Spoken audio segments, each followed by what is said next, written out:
Chapter 24. The Life Book of Captain Jim. I have a little brown cocoon of an idea that may possibly expand into a magnificent moth of fulfillment, Anne told Gilbert, when she reached home. He had returned earlier than she had expected and was enjoying Susan's cherry pie. Susan herself hovered in the background like a rather grim but beneficent guardian spirit, and found as much pleasure in watching Gilbert eat pie as he did in eating it. "What's your idea?" he asked. "I shan't tell you just yet, not till I see if I can bring the thing about."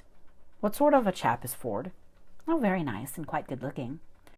"Such beautiful ears, Doctor dear," interjected Susan with a relish. "He is about 30 or 35, I think, and he meditates writing a novel. His voice is pleasant and his smile delightful, and he knows how to dress. He looks as if life hadn't been altogether easy for him somehow." Owen Ford came over the next evening with a note to Anne from Leslie. They spent the sunset time in the garden and then went for a moonlit sail on the harbor in the little boat Gilbert had set up for summer outings. They liked Owen immensely, and had the feeling of having known him for many years, which distinguishes the Freemasonry of the House of Joseph. "He is as nice as his ears, Mrs. Doctor dear," said Susan, when he had gone. He had told Susan that he had never tasted anything like her strawberry shortcake, and Susan's susceptible heart was his forever. "He has got away with him," she reflected as she cleared up the relics of the supper. "It is real queer he is not married, for a man like that could have anybody for the asking. Well, maybe he is like me, and has not met the right one yet." Susan really grew quite romantic in her musings as she washed the supper dishes. 2 nights later, Anne took Owen Ford down to Four Winds Point to introduce him to Captain Jim. The clover fields along the harbor shore were whitening in the western wind, and Captain Jim had one of his finest sunsets on exhibition. He himself had just returned from a trip over the harbor. "I had to go over and tell Henry Pollock he was dying. Everybody else was afraid to tell him. They expected he'd take on terrible, for he's been dreadful determined to live, and been making no end of plans for the fall. His wife thought he oughter be told, and that I'd be the best one to break it to him that he couldn't get better. Henry and me are old cronies. We sailed in the Grey Gull for years together. Well, I went over and sat down by Henry's bed, and I says to him, says I, just right out and plain and simple, for if a thing's got to be told, it may as well be told first as last, says I. Bate, I reckon you've got your sailing orders this time."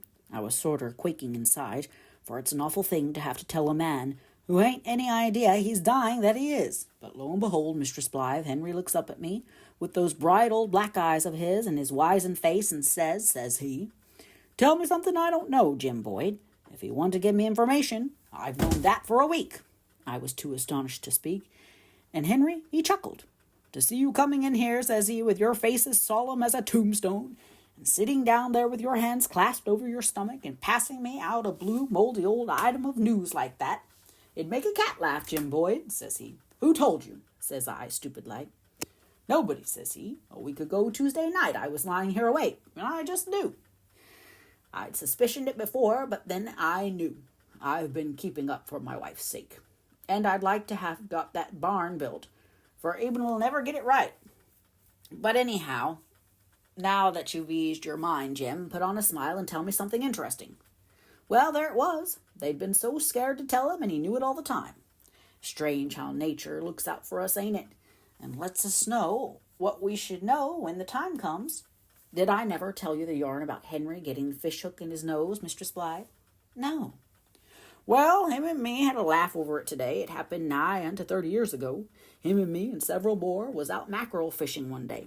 It was a great day. Never saw such a school of mackerel in the Gulf. And in the general excitement, Henry got quite wild and contrived to stick a fish hook clean through one side of his nose. Well, there he was. There was barb on one end and a big piece of lead on the other, so it couldn't be pulled out. We wanted to take him ashore at once, but Henry was game. He said he'd be jiggered if he'd leave a school like that for anything short of lockjaw. Then he kept fishing away, hauling in hand over fist and groaning between times. Finally, the school passed, and we come in with a load. I got a file and begun to try to file through that hook. I tried to be as easy as I could, but you should have heard Henry. No, you shouldn't either. It was well no ladies were around. Henry wasn't a swearing man, but he'd heard some few matters of that sort along shore in his time, and he'd fished 'em all out of his recollection and hurled 'em at me. Finally, he declared he couldn't stand it, and I had no bowels of compassion. So we hitched up, and I drove him to a doctor in Charlottetown. 35 miles. There weren't none nearer in them days, with that blessed hook still hanging from his nose. When we got there, old Dr. Dabb just took a file and filed that hook just the same as I'd tried to do, only he weren't a mite particular about doing it easy. Captain Jim's visit to his old friend had revived many recollections, and he was now in the full tide of reminiscences. Henry was asking me today if I remembered the time old Father Chinky blessed Alexander McAllister's boat. Another odd yarn, and true as gospel. I was in the boat myself. We went out, him and me, in Alexander McAllister's boat one morning at sunrise. Besides, there was a French boy in the boat, Catholic, of course. You know old Father Chinky had turned Protestant, so the Catholics hadn't much use for him.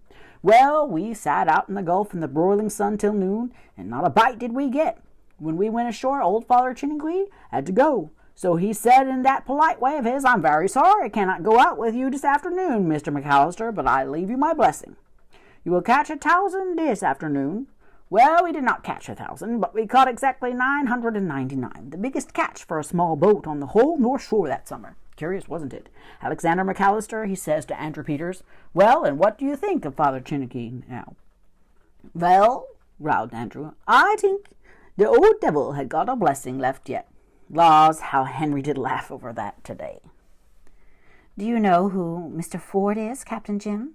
asked Anne, seeing that Captain Jim's fountain of reminiscence had run out for the present.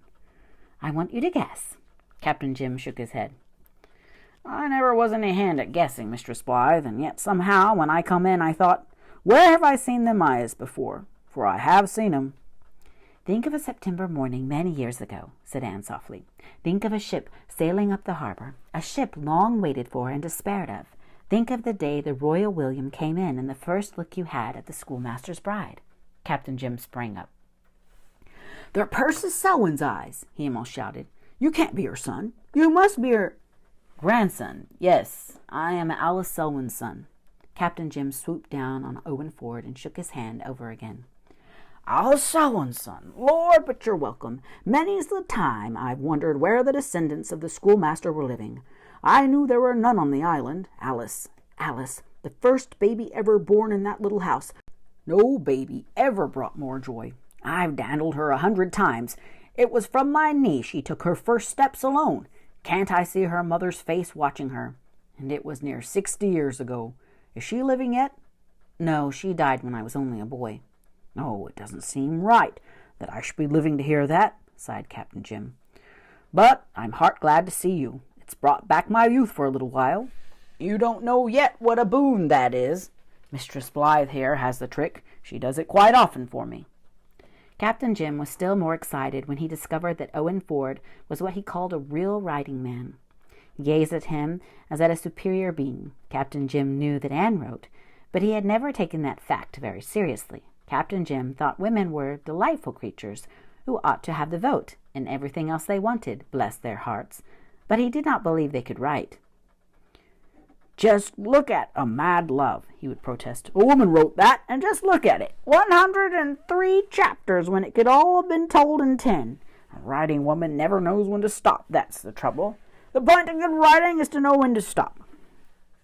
"Mr. Ford wants to hear some of your stories, Captain Jim," said Anne.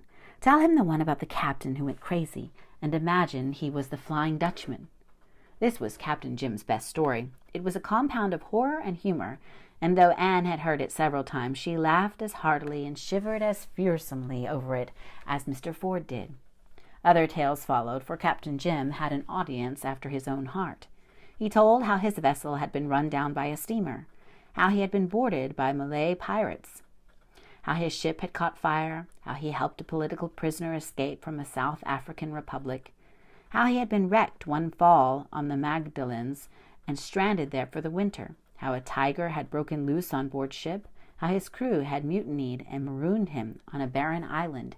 These and many other tales, tragic or humorous or grotesque, did Captain Jim relate. The mystery of the sea, the fascination of far lands, the lure of adventure, the laughter of the world, his hearers felt and realized them all. Owen Ford listened, with his head on his hand, and the first mate purring on his knee, his brilliant eyes fastened on Captain Jim's rugged, eloquent face. "Won't you let Mr. Ford see your life book, Captain Jim?" asked Anne, when Captain Jim finally declared that yarn spinning must end for the time.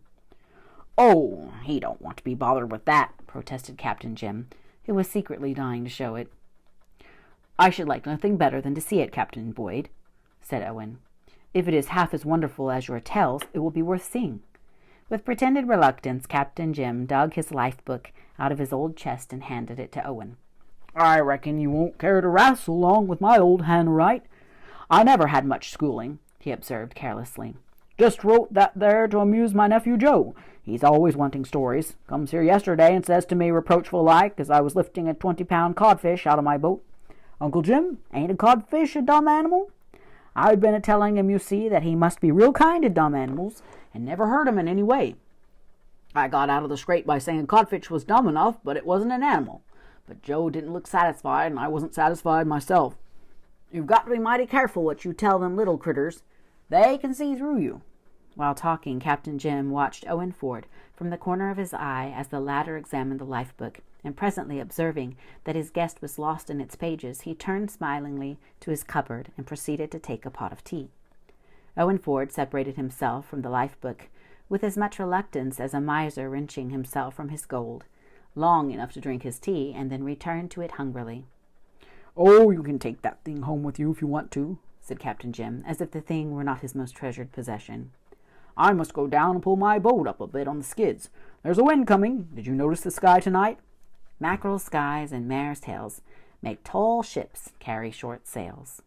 Owen Ford accepted the offer of the life book gladly. On their way home, Anne told him the story of lost Margaret. "That old captain is a wonderful old fellow," he said. "What a life he has led! Why, the man had more adventures in 1 week of his life than most of us have in a lifetime. Do you really think his tales are all true?" "I certainly do. I am sure Captain Jim could not tell a lie, and besides, all the people about here say that everything happened as he relates it. There used to be plenty of his old shipmates alive to corroborate him. He's one of the last of the old type P.E. Island sea captains. They are almost extinct now."